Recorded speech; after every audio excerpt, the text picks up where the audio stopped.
thinking about the green economy, in some ways the green economy is like a big mega framework. Whether you think about policy or research, about the nature of I guess, capitalism as we are now, and also the grouses, I suppose, with capitalism and what alternative futures there could be.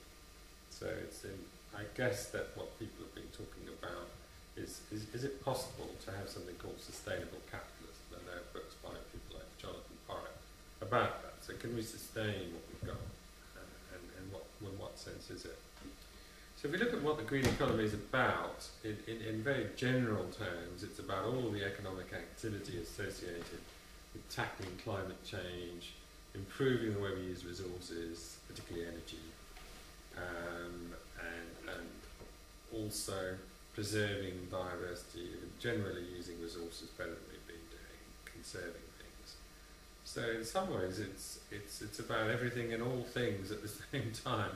But the common thing seems to me is about how do we shift from an economy which is about relentless consumer growth, how do we come to our senses and think more about the ecological limits or basis for what we are doing. And so the economy becomes a means to an end and not an end in itself.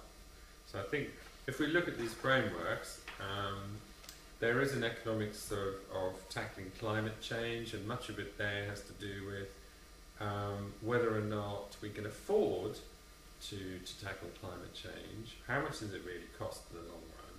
There was quite a major report done by Nicholas Stern for the government, the UK government, about these things. And I think that Paul Krugman, who won the Nobel Prize for Economics a couple of years back, I think what he says is quite true, which is that actually, if you look historically at things, is that we never really did have the models and the data to progress as far as we did at different stages of economic development and at different stages of capitalism. We never had all the tools and the data at our disposal. We weren't perfectly informed anyway. But what he also has to say, which I think is true, is that if you think that the risk is non-negligible as to what eventually the consequences are, in other words, life on Earth, the quality of life on Earth and so on, that the fact it's non-negligible means you have to act. And therefore there's a kind of political economy of all this. By that I mean not just a straightforward technical economic debate, but is the political will there necessary to do it, and why not? And who's stopping it, and who wants it to happen? So there is an economics to climate change which I think will go on for some time, but for me it's also important to remember that the people who are going to suffer most from climate change are the people living in developing countries, where natural capital is far more important to economic development, are going to be the worst hit. They're going to be the worst hit because they rely on the environment and nature far more for their living. And yet these are the people who've got less clout at all of the international fora where the future of the global economy is discussed, like the G8, for example. So it has both an economics to it, but really a political economy to it. Also, the green economy is about alternatives to globalization. And what a lot of people have picked up here, both in the States and in the UK, is something like a Green New Deal, which is a bit like the Roosevelt New Deal back in the 30s, which is how the government intervenes in a crisis, which is what we've got, and arguably we still are in, economically and financially, that in fact there must be a different way of doing things. So what they do is they combine issues about creating a more sustainable economy, more green economy, with issues about the financial system and how it operates and how generally we've been conducting economic affairs. So it's actually more about a broader discussion about alternative models of globalization. There's also an extremely good report produced by Tim Jackson, which I think captures quite a lot of all of this anyway, called Prosperity Without Growth. He was chair of the Sustainable Development Commission, and he talks about three broad things one has to do to make things, to create a more sustainable economy based around ecological as well as achieving slightly different goals, going for different things, happiness, well-being, as opposed to relentless consumer growth, which seems to be what most models have traditionally been driven by. So he talks about, first of all, creating a new set of macroeconomic models and systems of accounts, spending things on infrastructure and skills and social capital, in other words, the way communities work, strengthening communities. He also talks about essentially giving people other reasons to live, improving life more generally, as opposed so that people don't rely so much on consumption as being the means and end. So we don't shop till we drop. We're actually kind of looking at other things in life which don't involve shopping and spending like mad. And then I think the third thing he talks about is actually setting clear, imposable, sensible ecological limits or environmental limits and emissions limits to everything that we do, so that people understand where we are and businesses understand where we are, so we can all proceed at the same pace. But those things matter, and they're strong enough to govern behaviour and change behaviour. There are other people who think the green economy is just about exploding markets everywhere. So these are the people who are into smart grids, into renewable energy, where there are billions and billions now. The growth is just mind-boggling. It reminds me of the early stages of the IT revolution, where again the forecast for market growth worldwide were huge. And then out of all of that, we're going to get all these new jobs. So the United Nations Environment Programme called Green Jobs talks about almost over 2 million jobs being created in clean energy. But again, I think what's kind of interesting about some of that debate is to whether or not this really involves new jobs, or whether you lose jobs somewhere else in the economy.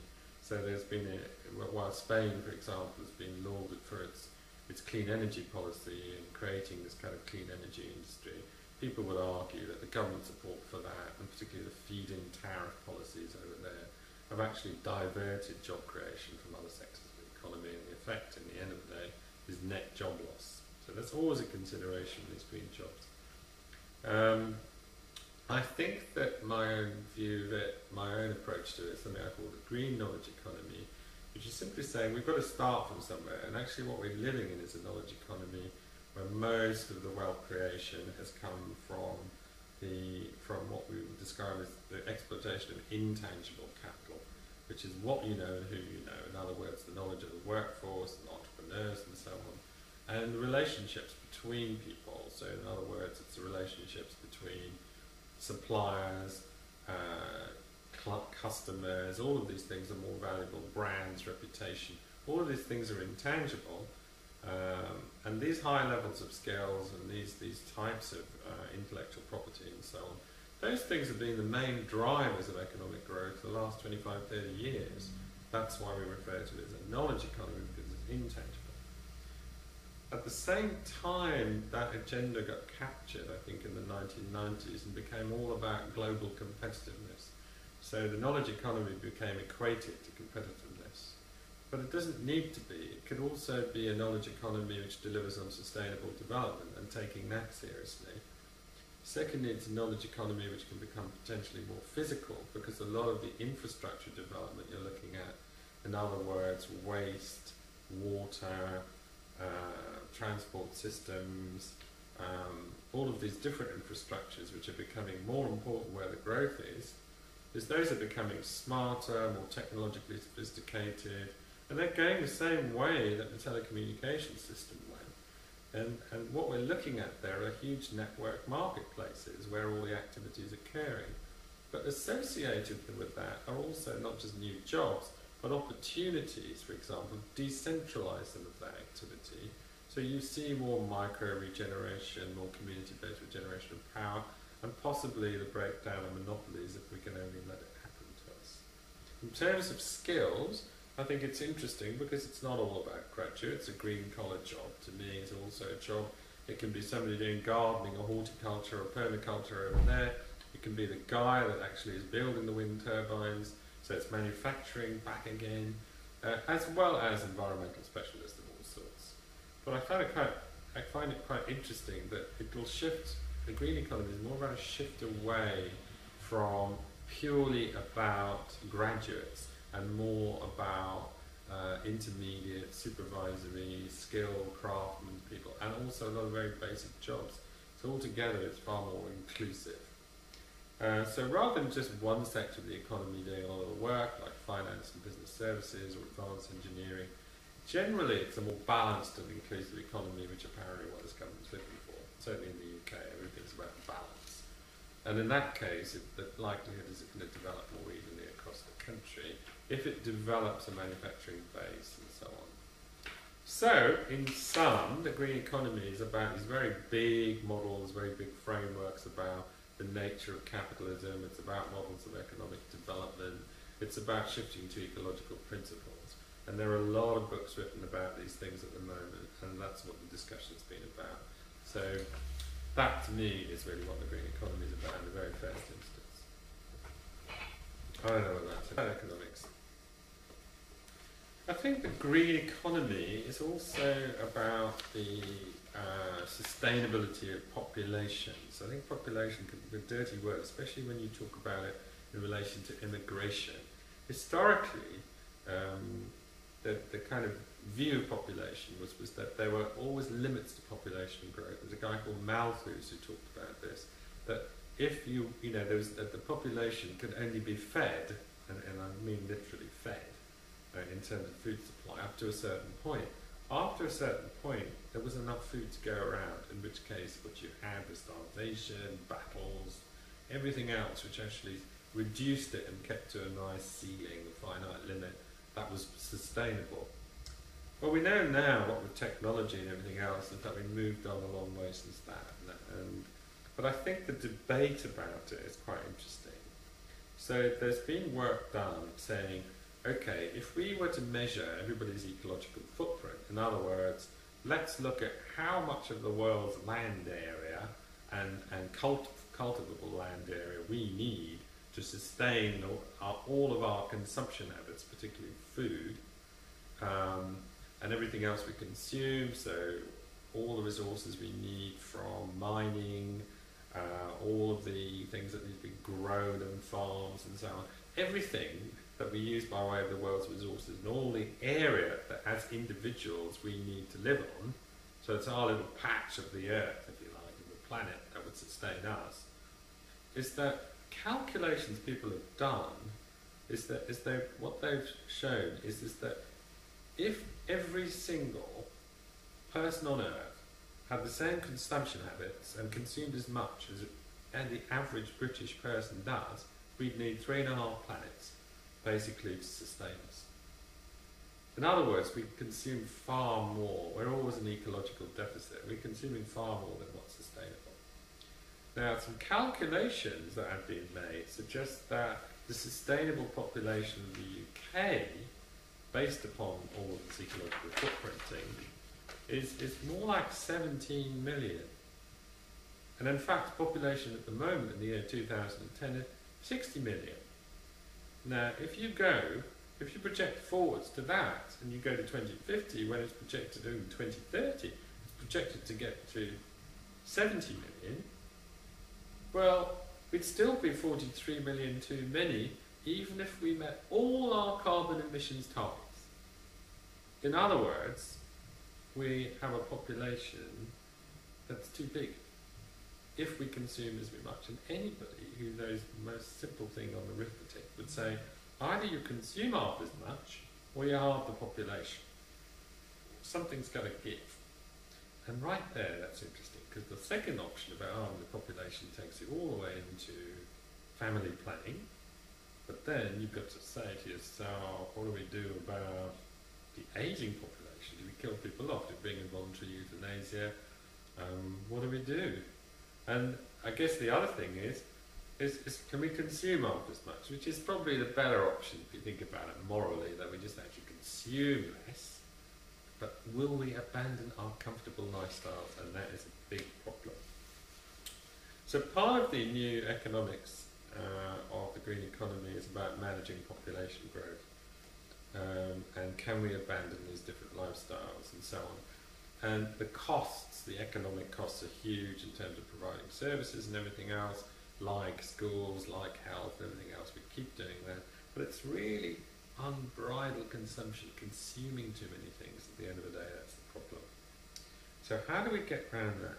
Can't we be happy with other things? Like, let's say if we live longer, life expectancy, we have better relationships, we have stronger communities, if we enjoy the environment much, we enjoy the birds twittering and so on. I mean, there may be lots of things that make us happy. So people have developed something called a happiness index. This is from people, New Economics Foundation, Friends of the Earth. But what they talk about is saying that your life satisfaction and your life expectancy, and subject to how much you consume, your ecological footprint, if you take all of these different things into account, actually there are countries in the world, the richest countries in the world, amongst those rich countries in the world, the least happy country based upon those things, the quality of life and well-being, out of the top 25 wealthiest countries in that group, America comes bottom. And yet, it's the highest, it produces the lion's share of economic growth. Challenged by China, but still at the top. So in other words, growth and consumption, material consumption, doesn't necessarily make you happy. And you find that the countries that are actually happiest are not necessarily countries, which you would imagine.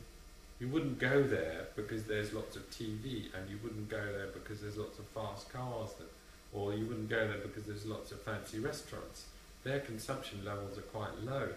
So what they're saying is after a certain point, after a certain level of consumption of material things, maybe $8,000, I think they calculate $8,000 levels of consumption.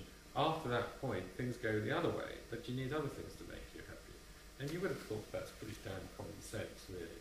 But either way, this happiness index thing is an alternative to growth and what we call gross domestic product. So rather than measuring things in terms of material products and gross domestic product, you measure it in terms of gross national happiness. That's what they do in Bhutan, in north of India. That's what they do there. And the government, interestingly enough, David Cameron is now talking about saying, let's not just think about GDP growth all the time. Let's not think about material consumption. Let's also now talk about happiness and well-being. So the Integrated Housing Survey, which is due up in April, the new Integrated Household Survey, actually has 4 questions in it, which are all about finding out whether people are happy. Were you happy today? Were you anxious yesterday? And so on. But all these things are geared to try to get people and trying to start finding different measures other than gross domestic product. So it's much less about consumption and more about being happy generally.